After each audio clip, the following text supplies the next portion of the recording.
Hello and welcome to another day in the Milky Way. Oh yeah, the dogs are howling in the background. As always, they're my big audience. Well, thank you all for coming tonight. Tonight we're going to be rolling around trying to find out about Hermes Trismegistus. And again, the other night we did the book, the Egyptian Book of the Dead. Tonight we're going to be looking into the Hermes Trismegistus out of the same book. And this is I'll show you, it's my old book. It's an old book. Let's have some fun with it. It's the Wisdom of the Egyptians. And it's old. It's from 1923, believe it or not. I don't think anybody's ever read this book because some of the pages are still not even cut. They're just, because it's got this real cool cutting on there. So anyway, thank you for coming. Scotty Boy's in the house. Bark at the moon. Traveling down the road, I'm flirting with disaster. Got the pedal to the floor and my life is running faster. Ooh, good rhyming. Let's see. But anyway, here all week. 2 shows on Saturday. Good for you. Remember, I'm stealing your idea, Scotty boy. Stupid talk and stupid talk daily. Taking that. I'm taking that. 7P is here. Hey, 7P, thank you. Yep, Scotty boy, I'm starting that new channel, and maybe I'm going to name the whole channel that. What do you think of that? It's all, yeah, thank you. Yeah, and then you all can listen to news and then stupid talk. And I'll blame it on you. And if it's a failure, Scotty boy, it's all yours. Anyway, we're talking about Hermes Trismegistus tonight. What do we know about Hermes Trismegistus? He is Thoth, as you can see in the picture behind me. So thrice great, 3 times great. Yes. So I'm going to do a little reading out of this, and we're going to discuss this. And if anybody wants to come on and discuss it with me, that would be fine too. Because that's what we're talking about tonight, and we're having a lot of fun with it. If you want to, anyone who wants to pop in, whatever, I'd be happy to have you on.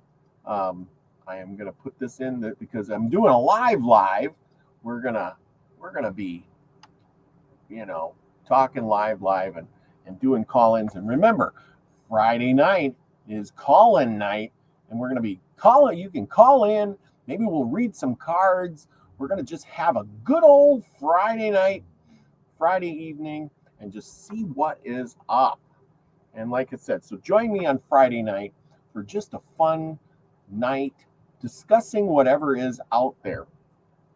We don't have to study anything.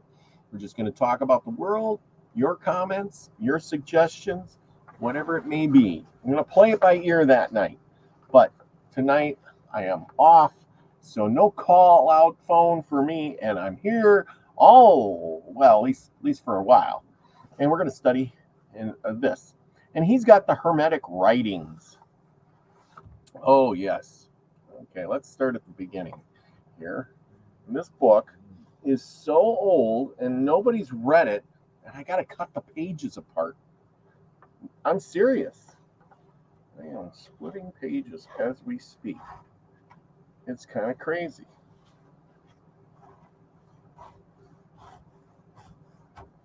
Look at that. Shouldn't have to cut it on a 100-year-old book. This book was done in 1923, and this is the first time this page has ever been opened. It's called Chapter 5, Hermes Trismegistus. Yeah, Scotty Boy's off his rocker. And book 33 is in the house, and so is Slightly Slanted Sleuth. Steve, thank you for coming. How you doing out there? My man, what do you think of that? Look at that. I got stuff going on. Book 33. Hola. Yeah. Elderberry's in the house. There we go. Scotty boy is off his rocker. Yeah, Hermes is the Greek version of Thoth. Thoth, whatever. Okay. And what do we say? Hermes Trismegistus is the thrice greatest Hermes, the name given by the Greeks to the Egyptian god Thoth, or Tehuti, the god of wisdom. Yes. Sometimes I wonder if Scotty Boy is just the opposite side of that. There you go. I'm giving you a hard time. Oh, but anyway. And there's Travis. Travis the Brick. What's up? Mercury. Okay, 3 to 4 sheets in the wind, 7p. Yeah. Okay, I got to quit reading the comments because I could spend all night. You guys are so entertaining. Hermes Trismegistus. Okay, let's back to this. Thoth is alluded to the later Egyptian writings as twice very great, and even as 5 times very great in some demonic or popular scripts. 3rd century BC. To him was attributed as a scribe of the gods. So he was the author of the books. The authorship of all sacred books, which were thus called Hermetics by the Greeks. These, according to the Clements Alexandrius, were 42 in number and were subdivided into 6 portions, of which the first dealt with precisely education, the second, the temple ritual, and the third, the geographical matter. I guess that sums it up, all the 3 things you really need.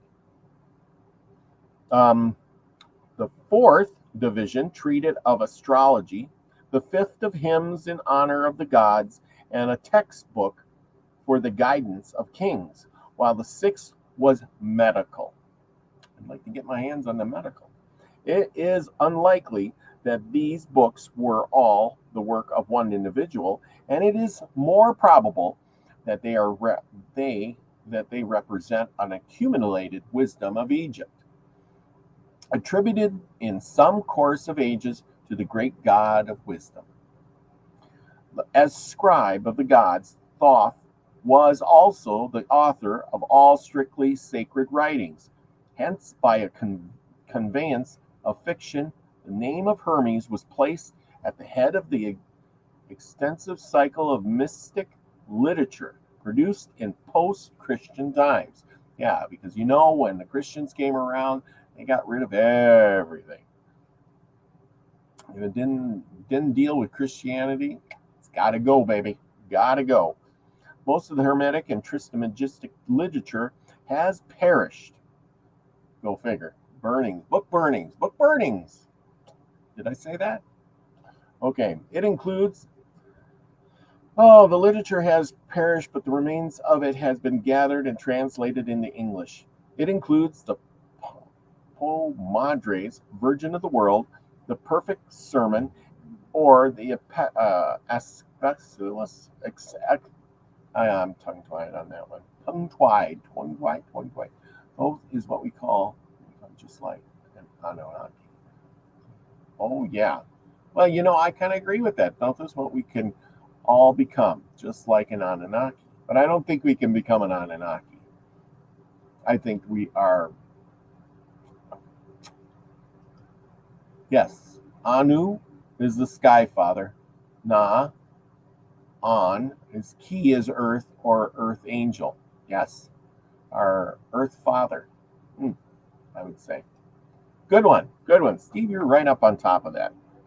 Okay. Let's see, where are we going with this? Fragments from the church fathers and from the philosophers. Why do they make these names? Why do they have crazy names like this? Zosimus and Frugelius. Hereto, these writings have been neglected by theologians, who have dismissed them as the offspring of a 3rd century Neoplatonism. According to the general accepted view, They were eccentric complications combined with Neo-Platonic philosophy, Philtonic Judaism, and Kabbalic theosophy in an attempt to supply a physiological substitute for Christianity. The many Christian elements to be found in these mystic scriptures were ascribed to plagiarism. By an examination of early mystery writings and traditions, it has been proved with got to turn the page, everybody. Got to turn the page.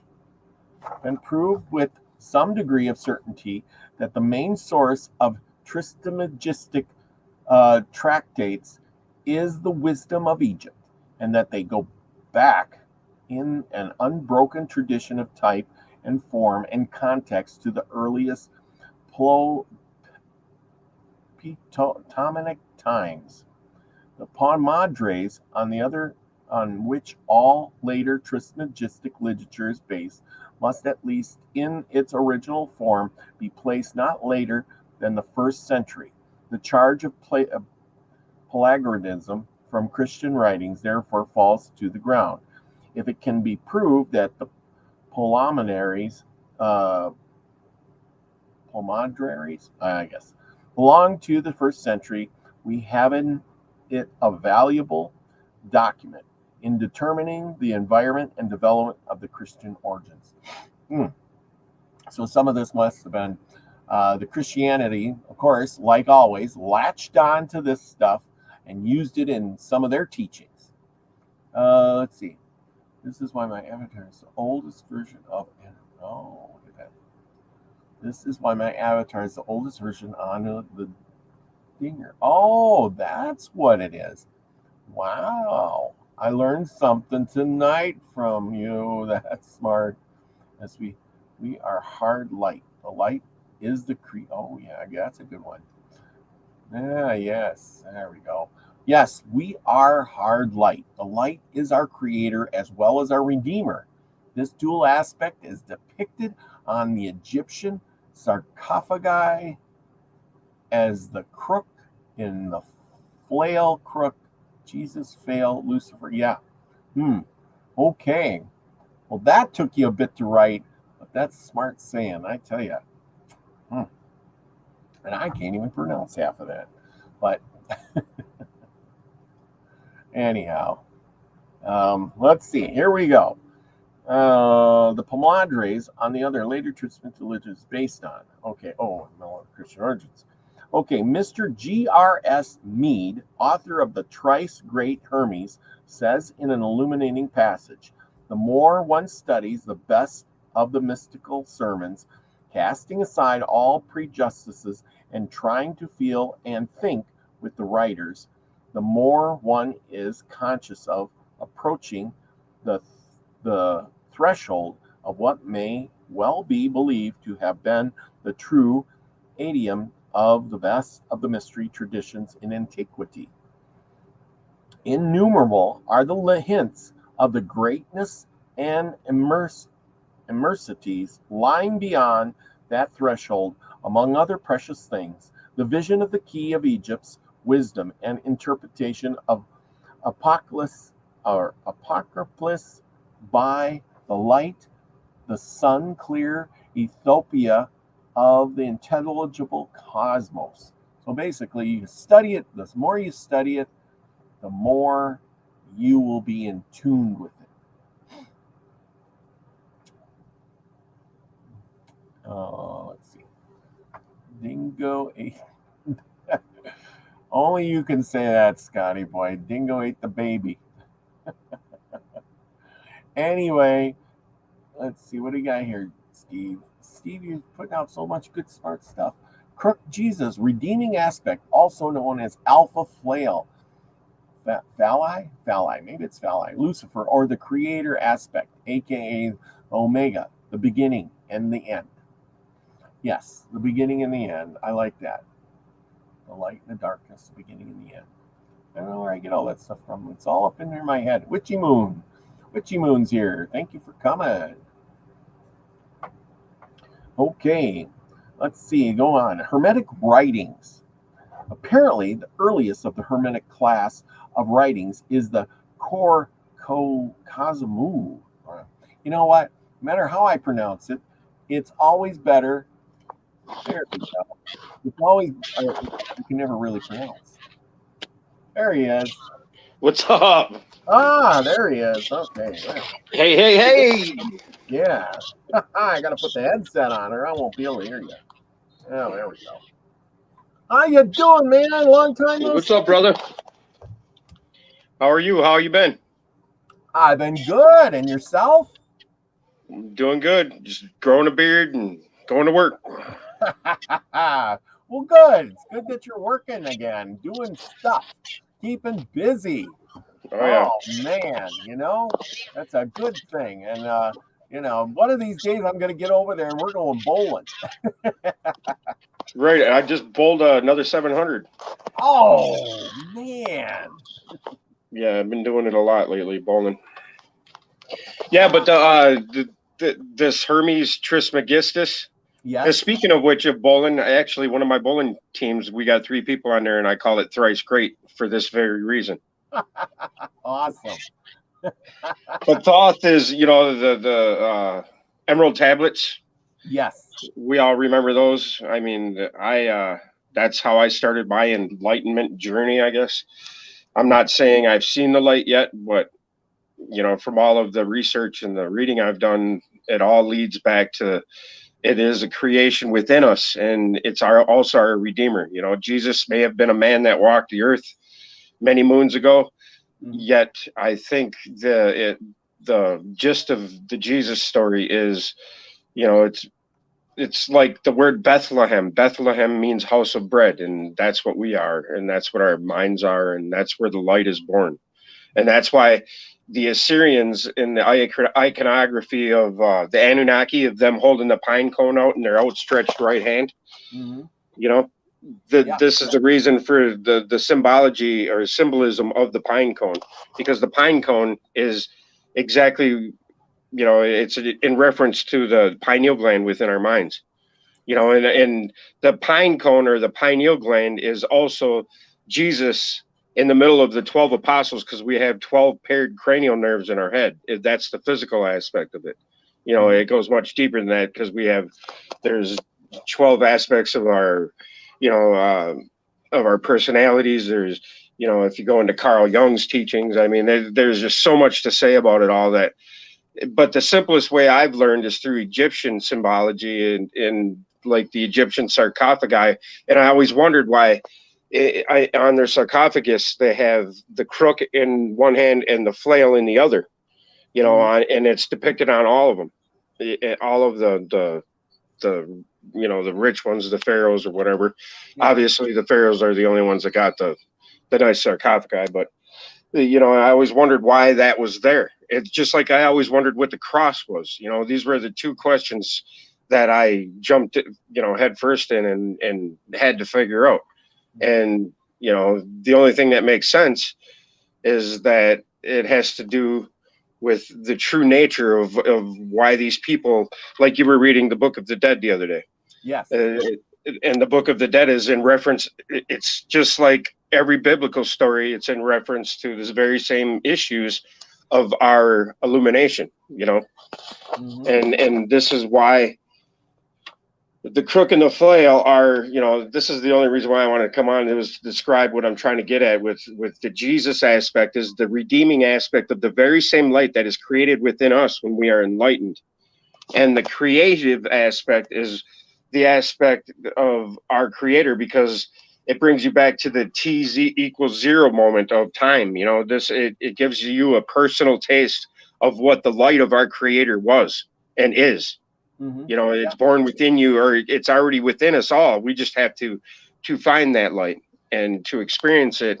And then when you experience it, it's said to bring you the knowledge of Hermes Trismegistus. This Hermes is like a pseudonym, like how any writer that didn't use his true name. Yes. Over time they would use the writings of Hermes you know, they would put Hermes on it after they seen the illumination, after they were illuminated, you know, or enlightened. Oh And yeah. this, and you know, they would, and like John the Baptist, he would have been considered Hermes because he was a witness to the light. Yeah. Even, you know, all these names in the Bible are also aspects of our own, you know, journey to it. But this very same light of illumination is the pineal gland, and we sacrifice. It's the lamb, the lamb's blood. That's where all that comes from. But that's all I wanted to come on was and clear up was in my understanding is that this light of illumination is Jesus and Lucifer, but the crook and the flail. And it's Hermes are it's Thoth as well, because Thoth is our consciousness, and that's truly what we are, is consciousness. Yeah. You know. Yeah, exactly. So yeah, but yeah, I appreciate all your reading and everything, man, and these subjects, because obviously it draws me in, because I'm it's weird because I've been kind of absent, and all of a sudden you're starting to talk about the stuff, you know, that I'm into.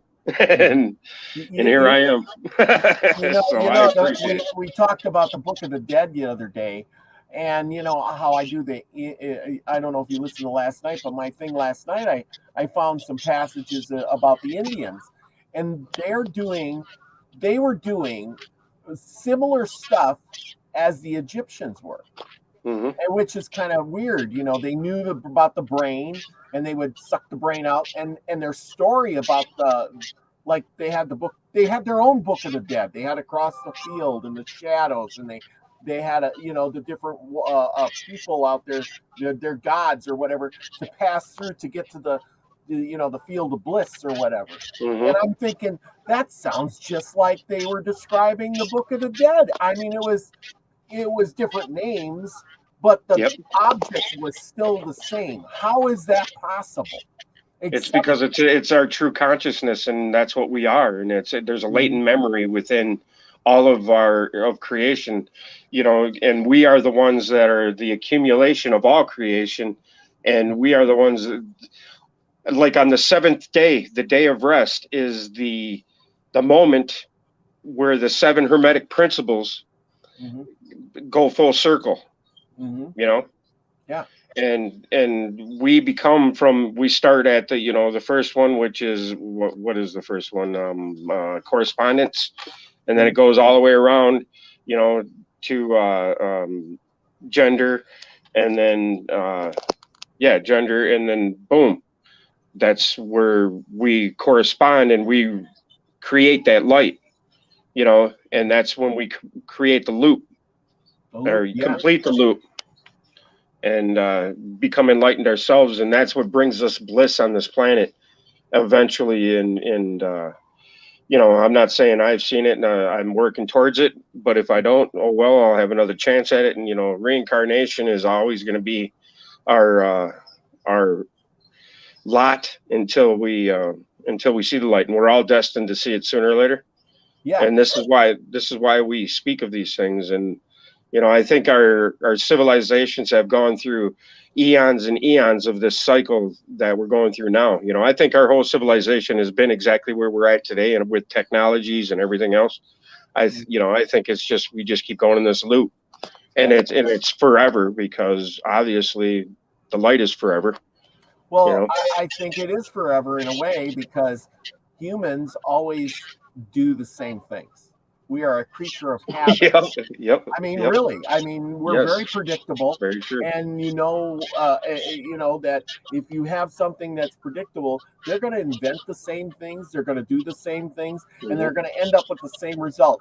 But there's a few, just a small few, that take a different path. Yes. And the cream rises to the top. Yes. That's right. And the thing is you have to ask yourself if you're going to be one of the few. Well, you know, I think we're all going to be one of the few eventually, you know, and the true meaning of the word Adam is, you know, man, and man is both female and male in God's eyes, and God is within all of us. God isn't something that's some creature out there steering the ship and being wrathful and shit. You know, God is within all of us. God is blameless. God is, God is within all, but all are not God is what I like to, you can wrap your mind around that any way you want. But, I don't think God is some exterior entity that we can all blame things on or think that God is this or God is that, because God is within us all and we are God. I'm not saying I'm God or you're God. I'm just saying we are God. Everything is God, but See, and that is see, I think in the European eyes, when they were doing stuff over on the European side, they wanted to see one thing as God. They wanted to be able to point and say, there he is, Yep. right there. But Yep. but when the people came to North America and South America, these people were saying, well, where's your God? And the Indians, as I've been studying, they thought like you did. He's everywhere. He's the great mystery. He's everywhere. He's in me. He's in you. He's in the plants. He's in this rock. He's in this animal. He's in the deer. He's in the buffalo. He's everywhere. He's in the sky, And see, they had it right. That wasn't tainted. And I think what happened is the religions of the European continent tainted it all. And I think maybe when we go back to Hermes and stuff like that, Thoth, they were still on that track of God is everywhere. It's within you. They were trying to teach that, and some way it got corrupted. You think that way too? Yeah, I totally agree, because humans corrupt everything, right? Yes. I mean, we all do. We all do it. Every one of us. Yeah. We fall into that ego trap that we are. And I think that's what our ego is for, is to keep us alive, help us survive. But once we can become brothers to our ego, our friends to our ego, or tell our ego to take the back seat, Satan, you could think of us as the same thing as the crook and the flail. Lucifer is the creative part, which is, the one is what it is. It's just, it's creation, like the birds and the trees, the flowers and the bees and whatever. And it is what it is, nature, and human nature is harsh, and it will berate you and cut you down. And that's what Satan is. And the true essence of it is we are living in hell, if there is a hell. And I'm not saying that everybody's life is hell or this or that. I'm just saying that hell is hot. It's like oh, and another thing, I don't know if you were paying attention or seen this on any of the videos I did with Phil. We were talking about all of the nursery rhymes, like Goldilocks and the Three Bears. Yeah. This porridge is too hot. This porridge is too cold. This porridge is just right. And the hot porridge is creation, earth. The cold porridge is the spiritual, the empty void, the nothing that is everything, and just right is heaven. After we realize those two aspects of our own persona are, part of the whole, and that's what makes us thrice great. Because anybody can be thrice great, because we are threefold beings on the third planet from the third rock from the sun. There's no coincidence that this fear factory that we live in, and in our own addiction to that fear brings upon, all of this strife upon ourselves, and if we can just realize that we are all one in the same soup of creation, and live in a pious way, but not a religious way, but just a way piety to me is paying it forward to your friends, to your family, to your enemies, to anybody that you come across, and knowing that okay, this guy's different from me, but this guy is me. Yeah. And this is why you should love your enemies as much as your brother. Yeah. Because anytime you do something to somebody else, it's like doing it to yourself. I mean, yes. And it only hurts you. Isn't that? I think there's some wise saying like that. As treat somebody like you treat yourself, or whatever, something on that order. Because I wouldn't want to treat somebody horribly unless I want to. It's going to come back in karma on you anyway. That way. Well, when you're mad at somebody, who does it hurt? It doesn't hurt the person you're mad at. Yeah. It hurts you because you're harboring anger within yourself, Yes. or spitefulness. And I used to get angry with people that used to say this or that, or differ in opinion from me. I used to get pretty fired up, and and now I'm not saying I'm righteous in any way, or any better than anybody else, but I just let it go. I tend to let it go now, and that's where I've grown spiritually, and it's just like live and let live. Yeah. I sure do voice my opinion a lot in comments and whatnot, but I mean it's just because it's the stuff that I've learned, and I'm trying to, and all of this, all of the Bible, it cannot be understood with people that are looking at it from a carnal perspective, And what I mean by that is, if you look at it in a tangible, touchable, like Egypt was Egypt, and the Pharaoh was the bad guy, and the Noah's Ark was actually a boat. Oddly enough, I just watched Evan Almighty. I don't know if you've seen that movie, but it's pretty good. I was laughing my ass off at that movie today. But it's all of these stories in the Bible can't be understood. But the last thing I wanted to clear up was, the word Anunnaki. Yes. Anunnaki is so misunderstood. If you go to etymology, anybody that has any questions about any words, even in the Bible, the simplest words in the Bible, the names, look them up on etymology.com, and you'll find out what these words break down to. You may have to break the word up to figure it out. But I mean, if you just if you type in Anu, you figure out, oh, it's tied to Orion, and then it's tied to Skyfather, And I also found out long ago through Danny Wilton that before I even started my spiritual journey in this direction, that the Anu was the ultimate Anu, and I used to have my I don't know if you remember that heart-shaped spiral thing that I used to use as my avatar, but that was the Anu. That was the Anu, it has a spiral in the middle. It looks like a heart. Yeah. But, he called the intermediate black hole in Orion's nebula the ultimate Anu. And for some reason that grabbed me, and recently I've been finding out that the black hole network that is creating the brain in the heavens, because if you look at a lot of cosmological maps, it looks like our brain, in the Could we be living in the brain of a being? Yes. Well, it's called universe for a reason. It's one version, man. Yeah. But go to etymology.com, and Anunnaki actually means Skyfather on Earth, and because Ki is Earth, Na is on, and Skyfather is Anu. And Skyfather on Earth doesn't mean some guy that came from the sky. It means that we can all become Skyfathers on Earth, meaning that we can all become enlightened or ascend, and there's not many people or anywhere that have achieved this, and there's a few that I've come across on YouTube that I pay attention to, that I listen to, because they say things that it's like, wait a minute, like you just said about the Indians having the same outlook on things, but different names. It's like Quetzalcoatl in Mexico, and Hermes in Greek, and Thoth in Egyptian, and then we use the word Jesus, Lucifer. I mean, Lucifer means light bearer, why is that?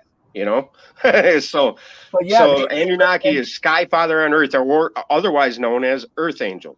Yes, and could it be that we are just the descendants of the Anunnaki? We all are. We're all descendants of the Anunnaki. Because I'm not saying it. I don't think an Anunnaki though was a being that was from another planet, unless we are from another planet. Who knows? I don't know that. Maybe we're from Mars. Who knows? Well, Mars is another planet, isn't it? Yeah, but I mean, I don't think any of that matters, because the Milky Way is the Garden of Eden, in my opinion, and we are all in the garden, and we're all eating the same fruit, brother. That's for sure. Yeah, we're here and making the best of it. But the thing is a lot of people don't want to learn the stuff like you put a lot of time in learning stuff, and so do I. But there's other people, they want to turn on that football game, or they want to do this, that, play video games all the. They're never going to get anywhere that way. I mean, what's the purpose of being here if you're just going to go to work every day, come home, plop in front of the couch, hit that remote, and watching TV, and then get up and I'm still guilty of that. I do that almost daily too. But but I mean, to an extent, but you did have to put in some learning to get the knowledge you did. Oddly enough, my channel had started out as a Nibiru channel. And the word Nibiru actually means a place of the crossing. And I used to think that a planet was coming to get us. And I thought I started filming the sky, being paranoid, buying food for the apocalypse, thinking that, the world was coming to an end, wasted $2,500 on food, and, they had to throw it all away, and never ate a damn fucking, excuse my language, a damn bit of it. Yeah. And, and oddly enough, that started from fear. And then because that word Nibiru grabbed me, and I was just an everyday cars, stars, and bars kind of guy. I just went to work, watched, the bread and circus. That's why Romans used to throw out the gladiators and feed their population bread at their events, was to keep them occupied so they could do whatever they wanted to do to them, And this is what we're doing to ourselves with everyday commerce, social media, like you said, the football games, the basketball games, and I do this daily. I do it with bowling, but, if you have it within you to find out why we are really here, I think you will find it. If it's not called the great work for no reason, and this is what the great work is. It's the same thing as what we're talking about here with Hermes Thrice Great, Trismegistus is, that, being or thing or our consciousness is what I think Hermes is in the end is embedded, and we can all become that light that is the primordial big bang of us all, and we can experience it and realize that we're all we're all in this together, and no matter if you hate me or like me, I'm going to always try to love you. But we are all in this together, and all of these things, that these different aspects, different cultures, it's like all of the movies, man. If you watch every movie, it always has the same storyline, right? There's a good guy, a bad guy, and there's a prize at the end. Yes. There's always that there's only like, I forget, I did a little study of literature and stuff, and there's only like 3 or 4 different plots. Yes. That's literally it. And every story ever told goes by those 3 to 5. The 3-act play. The 3-act play. Yes. And this is Thrice Great. It's the same storyline. There's a 3-act play. And that's just like the sun rising, high noon, and sunset. Or it's like it's the riddle of the Sphinx, we start out on 4 legs, or on 4s. We go to 2, and then we end up on 3. We're using our crutch to get around. But I mean, and it's over and over and over and over and over again, and that's what it's embedded in our consciousness, so much so that painters, like the painting on top of the Sistine Chapel, on the ceiling of the Sistine Chapel, where God is reaching out and that divine spark is between him and Adam. That right there, it speaks volumes if you really study that painting and figure out what is that, and what does that mean? And oddly enough, I came across Danny Wilton on YouTube, and he was an analyst, and he figured out, wait a minute, that's Orion's Nebula. And he figured out that the cloud that God is in, it matches up perfectly with Orion's Nebula. Wow. And how is that possible when there's no telescopes that could see it back then? Yeah. See, this is what the thing I'm saying is, it's too coincidental. Either it's in our DNA and it's just coming out of us. Exactly. Or it's in our consciousness. Or like you were saying, is we were reincarnated. And then at Oh, yeah. some point in time, that guy who drew that already had that knowledge from a previous lifetime, and he didn't know why he was drawing it like that, but he was Yes. drawing it with that purpose in mind. Did you ever have a time in your life that things like that happened, that you were like, how the hell did this line up like this? Or how did this synchronicity happen? Yeah. Like, how did I know these answers when I never really studied the book? Yes, Kind of thing. exactly. Yeah. Or why did the word Nibiru grab me? Or, Yeah. And why all of a sudden did I start fearing something that I had no idea about before, and then realizing, wait a minute, Nibiru is just another story of the Exodus. It's the same story as the Exodus from Egypt, Yeah. and it's the same story as Genesis. It's the same story. All of these stories are the same story, just told in a different way by a different person from a different culture, in a different mindset, because we are our consciousness is all the same. It's just considered different through the eye of the beholder because of our past experiences and what built us up to up to this point of me trying to explain my version. I'm seeing it this way because it's all of this. With this clay, I would build my pyramid. This is why I understand the pyramid to be the ultimate archetype of everything. The clay is the information that we gather throughout all of our entirety of our life, or the great work that we're doing. And with that clay, we make comparisons with that clay, which is the information, and we make bricks out of that. The comparison, you could consider the bricks as the compared information that we lined up together and figured out, oh, this comes together and makes a brick. It's good information. So we start stacking them bricks. And eventually we gain proportion with them bricks, from the information we made the bricks, and then it starts gaining proportion, and meaning that it's building a structure. And then with that structure, you start going to a point with that structure, and you start gaining something to measure the truth against, because you start realizing that all of this information is starting to bring you to the one truth that everything is. And that's when you are capped from above the capstone, and then all of a sudden, boom, that light goes off. And that's what the pyramid was. It was a light generating beam or something that used the water hammer effect. And that's how they I don't know what process did it, but it was the reason why the king's chamber was piezoelectric, had pink granite, and all this. But I mean, I'm kind of got sidetracked there, but this pyramid analogy, what I'm getting at is, we build our pyramid with the information and the bricks and the info, the clay. With this clay, I would build my pyramid. And it starts out with all of this nonsense on the bottom, and it's spread out over this big, huge area. And all of a sudden you end up at this point of truth, Mount Meru, where the light shines, and boom, you see the light. I've seen the light, and that's what the cross is, in my opinion. The cross atop every church is this light of illumination that Jesus is crucified on, because our pineal gland is Jesus that is crucified, in that we sacrifice our pineal gland to the light of illumination, and that's the lamb's blood, because the white light our blood is symbolic of that white light.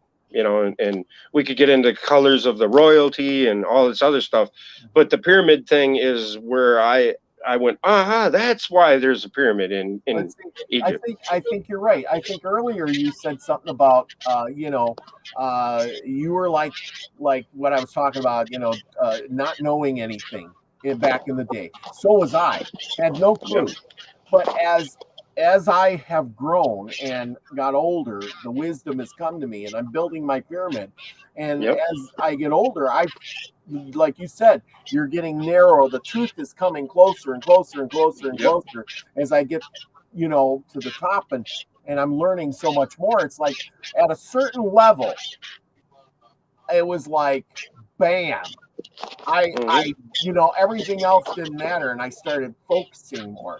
And it's going faster and faster now. So and that's when synchronicities in your life start happening too, where you start seeing like a number sequence over and over and over again, and you just there is recent situations in my life where I prayed for something to happen, and lo and behold, it happened, but it wasn't the way I thought it would happen. Mhm. and things came, and praying to me is just, just telling yourself that, and because within us we're all connected, Yes. and we're all connected to that great spirit, that is everything. And, that great spirit is guiding us because it's where we all come from. You Mhm. can't say that, our heartbeat creates a freaking electrical signal just because of the the uh, the piss and vinegar we're made of, Yeah. because it's, you got to admit that, us creating electrical signals on an EKG machine isn't something that isn't to be awed upon. Yeah, I yeah, it's exactly. It's how is that possible? exactly We're a walking battery generating right, energy, you know. exactly, dude. And Yeah. and that's what God is to me, is everything. And, Mhm. energy energy is opposite from spirit, but from spirit everything is born, you know. Yeah. Yeah. And I agree with that because I've been asked, well, where is God then? Where is he? And I said he's everywhere. Well, Mhm. will you ever get to meet him? And I says you'll never get to meet God because he's in everything and everywhere. You're meeting him all the time. You just God is your true self. You will get to meet God if you really want to, but you won't see a person. It'll be yeah. yourself, but you'll have the feeling that it's you in a better state. I think. Yeah, I think because that it's you'll be like, whoa. you yeah, know, yeah, because you're part of that God creation. You're part of everything else, and everything is a part of you. if you So read the scriptures, you realize that God, you fall in love with God when you meet God because it is your true self, and that that everything is going to be all right because it, even the bad of the world is for the good of us, of the whole. mhm, It's not called a universe for the reason of duality. We are one. There's one yes, version. hmm Whether we're aliens on another planet or humans on this one. And the reason that sets us apart from the animals is because we can cognate, or we have cognition of it, or we can understand the and this is what makes us the accumulation of all that was before us. And this is the true story of Noah's Ark, the two by two, and and all of that. But hmm yeah. yeah. And Noah's Ark is quite the story. It's amazing how that story has survived all those years, and yet it's still people are like, no, the animals got on there two by two. It's Who shoveled all the shit is what I gotta say. Yeah, and but well, exactly. And it's like you couldn't build a big enough boat. And besides, the lions, tigers, and bears would have ate all the other. Exactly.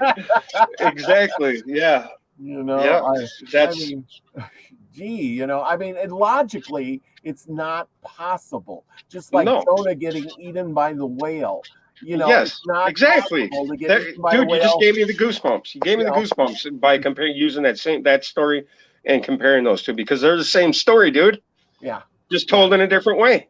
Yes, yes, exactly. And I mean, it when who was it says, oh, you gotta, the preachers always say, oh, you gotta believe it. Every word in the Bible is true, but Well, it is, but it's true in a different way. It's not yeah, it's not true see, we have to humanize stories for them to yeah, last forever. We have to humanize them. Otherwise yeah, they're not gonna stand the test of time.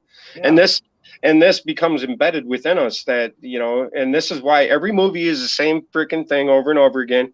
Mary Had a Little Lamb is about the light. Well, see The I think you got Goldilocks stories. yeah, because you know why those stories survive Goldilocks and Mary Had a Little Lamb because they're not threatening.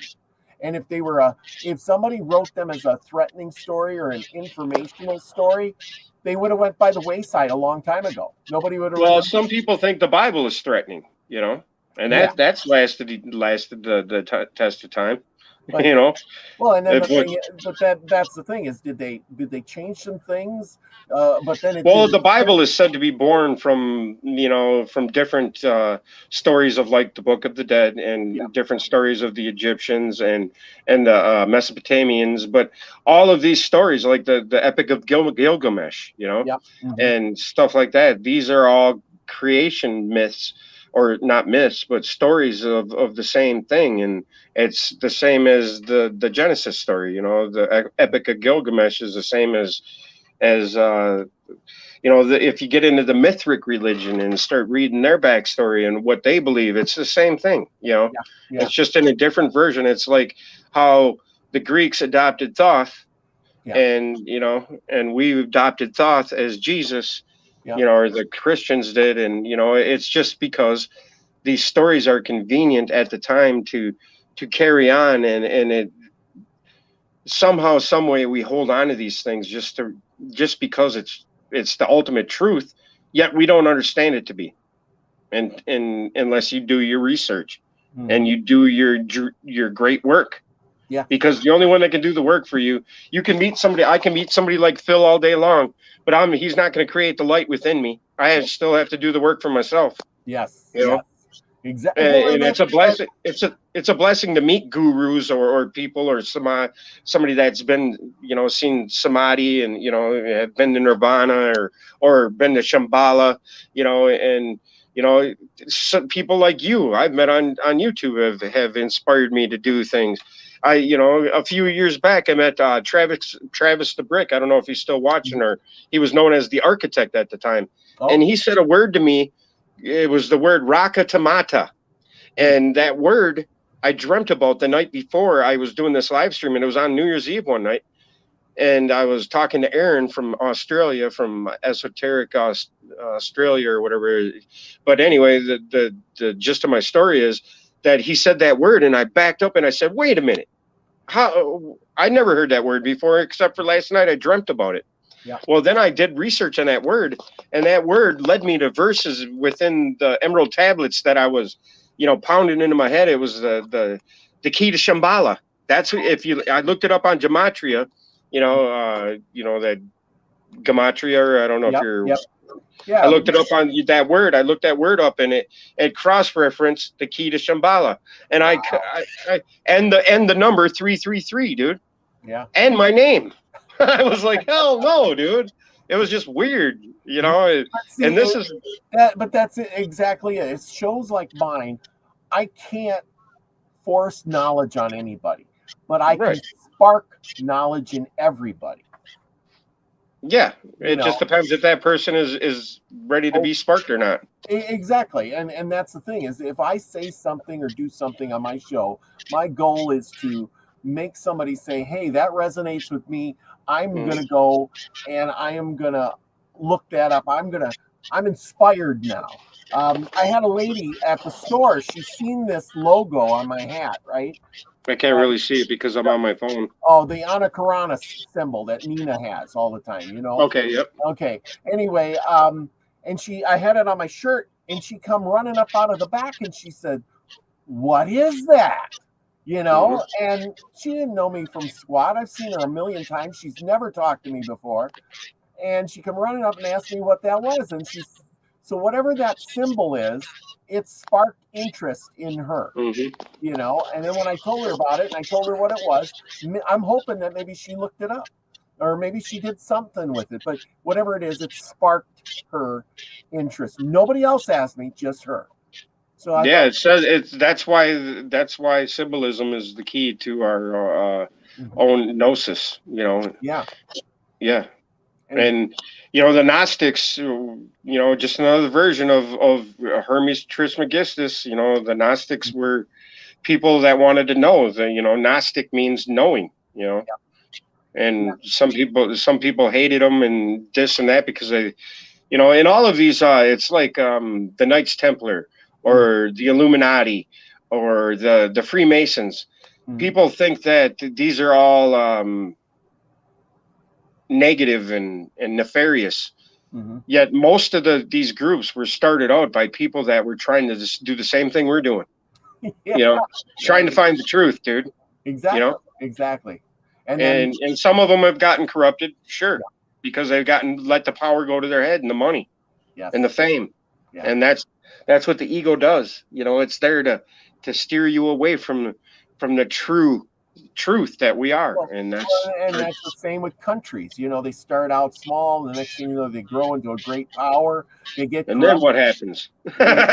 They crash and burn. Yes, exactly. And then a new run rises up, and they do the same thing all over again. Yes, and I think that loop has been going on for civilization after civilization through every climate catastrophe known to man.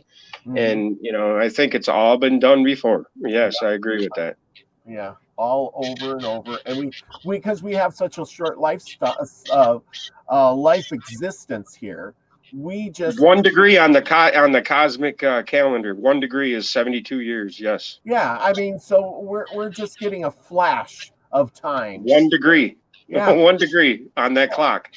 And our writings and our history that's been written down is a little longer, but I mean, anything over about 5,000 or 6,000 years is just non-existent.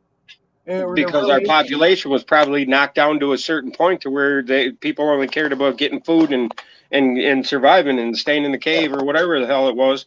And, there's no technology left, or no roads to drive your car on, or no gas to put in your car, or, whatever the case may be. But yeah, I think everything, the earth reclaims everything, no matter what it is. And, that's why there's parts found deep within rock strata, like hammers, or I forget what this thing's called, but it looks like a freaking, I've seen it on Ancient Aliens. I think that shows a bunch of nonsense for the most part, but there's certain, aspects of that show that, it make you go, wow, I wonder where that came from. Like, it's this big aluminum thing that was found deep within the rock strata next to a woolly mammoth skull or tusk. And there's no way that people back then, hunters and gatherers, Neanderthals, could have forged this thing. But how did it get there? It looked like a part of the landing craft off the lunar lander. Yeah. Well, and there's that one where they found that spark plug in a stone in California. Yeah, exactly. That sort of thing. Even if you tried to duplicate that, spark plugs have only been around for maybe 100 years. And then 140 years or 120 years. So how did it get into a stone? And then, so that means it had to be in there a long, long time. Right. So, to get in the middle of rock, it takes eons. I mean, yeah, exactly. Yeah, like that hammer. I seen that hammer that I can't remember where it was. It was in the United States somewhere, but they found it, and they said it could only be from like 10 million years ago or something like that, or to get in the rock strata that deep. And how the hell is that possible? They said even the metal was made differently. We couldn't copy that kind of metal. Yeah.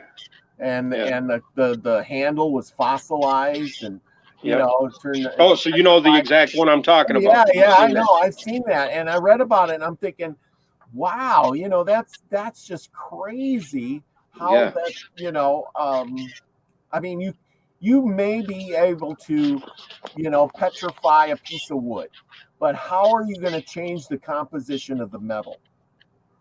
How are you going to bury it into a stone and do all that without it looking like you did it with tools? Because it looked like it was in there from just decaying, or because our earth is ever growing because of why? Because of the trees and the leaves and the dirt and the dust and the skin cells and all this other shit that just accumulate on the earth. Because the earth is just another accumulation of the cosmic whatever, just like we are. I was listening the other day that I forget how many tons and tons of stardust, meteorites and things like that fall to Earth all the time. I mean, the number was so unbelievable that just think about all the leaves you get in your backyard. Well, here in Minnesota where I live, I deal with leaves every year, and it's freaking a lot of leaves. And I got a mountain in my backyard where I dump my leaves, and they're piling up. And by the time I'm dead, I'm going to have me a mountain out there where I can slide down with a sled, Yeah, but leaves are from the plants that grew on the ground where you're getting the leaves from. What I'm saying is... Yeah, but there's just regeneration where there wasn't a tree there before, but all of a sudden it's producing organic material that's just, so I mean, what I'm getting at there is that's how rock and strata, it's like the Romans, or all of these. It's like Pompeii, Yeah. buried in ash. Yeah. And all this other stuff that our Earth is ever expanding because of the organic material that is being produced, and even coming from the stars, like you said. But that, I mean, that's where I was getting at with how could that hammer be in that rock without you knowing it if it was cut in there. Yeah, somebody, and the thing is it couldn't have been put in there in the last, it had to be, even if somebody put it in there in the last 500 years, it would have been almost impossible to make that rock. So it had to even be farther than that. We know the Indians didn't have those metals. Right, So they couldn't produce them. Right, they didn't put it in there. So somebody before that even had it. I mean, just logic tells you that it had to be a civilization that was occupying that same area, thousands of years before anybody like that was there. Because that knowledge to build that hammer and that metal was there at that point in time, and then lost. And it was lost for an amount of time that, took another thousands of years to come back to the same spot. So, yeah, I was only bringing all that up because, that's what this loop of creation is in the end, is just, it's a, and that's what reincarnation to me is a loop. Yep. And we can stay on that loop of recreation as long as we want. But that's when I figured out, when I started getting into looking into what we truly are, I started reading all these stories of these nurses that would talk to these people, and people that were doing studies like at the University of Maryland about these kids that were telling their parents about them dying in plane crashes as these old men, and they would name off all of these bomber crews, from World War II, and they were 10 years old, and they made their parents in the end bring them to the spot where this plane went down, and sure enough, they did research on it, and the kid get all these names right. I remember when I used to think, wow, that's enough for me, to know that I'm going to come back again, that I'm forever and I'm going to reincarnate. But now I understand that, reincarnation, I bet you when you're in the light and you're being judged by yourself or whatever the it's not like you're being judged in a wrathful way, but did you accomplish what you're here for? I bet you after our memories and our Akashic record is revealed back to us after this blindness of this creative principle that we're in now, meaning the human body, this present human body I'm in. I think when you go back to the light or to the Akashic record or whatever that even Hermes talked about or Thoth talked about in the Emerald Tablets, but once you go to that point and it all comes back to you in all these past lifetimes that you lived, I think you go, damn it, I did it again. And now I know there's something where all of these gurus and people that have achieved nirvana, that's what this truly means. You move on to, and maybe some of us decide to come back here to try to accomplish it again and spread the seed, of enlightenment. Well, help others, because some people are so close, and I think there are those others out there, because there's some people that are just so inspiring or touch you. Did you ever have some of those people that are out there? I got one in my life right now, my wife. She's an earth angel. Well, there you go. Yeah, that inspires you. She's just illuminating them. Whereas there's and they're just different than other people. She's a Mother Teresa type, through action. She helps everybody. She does everything, and there's many paths to our true self, God, and that's one of them. And there's the intellect. There's the all kinds of meditation. But I mean, I think that you're inspiring there, Robert, and I appreciate you, man. Well, thank you. I work hard at it anyway. All right, brother, I'm going to go, though. I appreciate everything, and thanks for having me on. Yeah, no problem. Thank you for coming on. It's nice having you on again. See you later. Love, peace, chicken grease, y'all. Bye. Well, everybody, that was a great a bit. I am really happy that Steve came on. We probably learned way more about all of this than I could read out of that book tonight. Uh, but it was really good. Boy, we went an hour and something already, but that was thrilling, and we'll have to get right back into Hermes tomorrow night.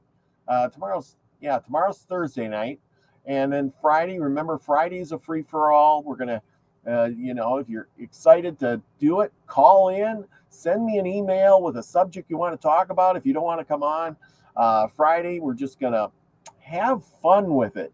Kind of like we did a couple weeks ago. Just blow off steam. Come on the show. Say hi to everybody. Whatever you want to do. I think that'll be great. Remember, we're going to do that. And who knows, maybe I'll get a hold of Delaney Pearl Jones. We can pull a few cards, stuff like that. Anyway, we're going to end the Hermes readings, but I hope it's inspired any of you to go out there and learn about some of those things that Hermes taught about Thoth, the Emerald Tablets, really interesting stuff. Let's see. Oh yeah, Secret Truth. Thank you, Robert and Steve. All here is a good time. Yeah, that gets worth putting up. Namaste. Lots of love. Okay, Michelle Can-Am Free is in the house. Thank you for coming. I want to give a big shout out to everybody. Chloe, I know you've been sick. I hope you're better now. Last I know, you were doing pretty good. Maybe you want to pop in on Friday and say hi to everybody. Book 33. Thank you for sticking around. 7P, Scotty boy. I tell you what, I got to get on that, and tomorrow I will. I'll get that Stupid Talk and Stupid Talk Daily up and let y'all know where that's going because I got tomorrow off. Anyway, thanks, Steve, so much for coming on and having this great talk with me. And I think I learned more from you and our discussion tonight than I probably could have read out of this book. But with that, remember, go out and do something nice for somebody. Say hi to your neighbor that you haven't talked to, or a friend, or carry somebody's groceries out of the grocery store, or maybe if you can't do that, just wave to somebody, smile at somebody. You don't even have to speak to them. That might make somebody's day. You never know what kind of place they're in, or what they're doing, what's going through their head. Did they have a bad day or a good day? And you might change all of that just by giving them that smile. So go out, be the frequency you want to receive, everyone. Love y'all. Catch you tomorrow.